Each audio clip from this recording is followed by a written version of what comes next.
ব্যক্তির যে দলবল প্রযোজ্য হয়, সেই জন্য জানাবেন নেতৃবৃন্দ সামনে না পৌঁছা পর্যন্ত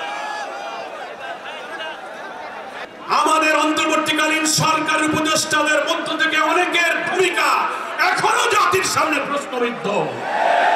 কোন বিশেষ দলের প্রতি দুর্বল হয়ে কারো চাপে মাথা নত করে প্রশাসনে কোন দলের পছন্দের লোককে বেছে বেছে পদায়ন করে নির্বাচনকে প্রভাবিত করার প্রচেষ্টা অব্যাহত আছে।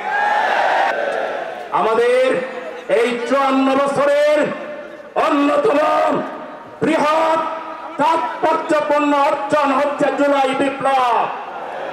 এই বিপ্লবের মধ্য দিয়ে আমরা এই প্রথম ফ্যাসিবাদকে ঐক্যবদ্ধভাবে আমরা না বলতে পেরেছি।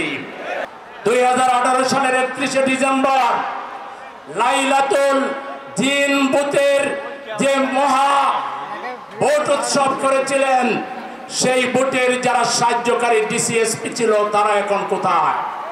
তাদেরকে পানিশমেন্ট দিয়ে সাসপেন্ড করা হয়েছে, তাদেরকে বিচারের মুখোমুখি করা হচ্ছে। একইভাবে নির্বাচন কমিশনাররা এখন লালগড়ে আছেন।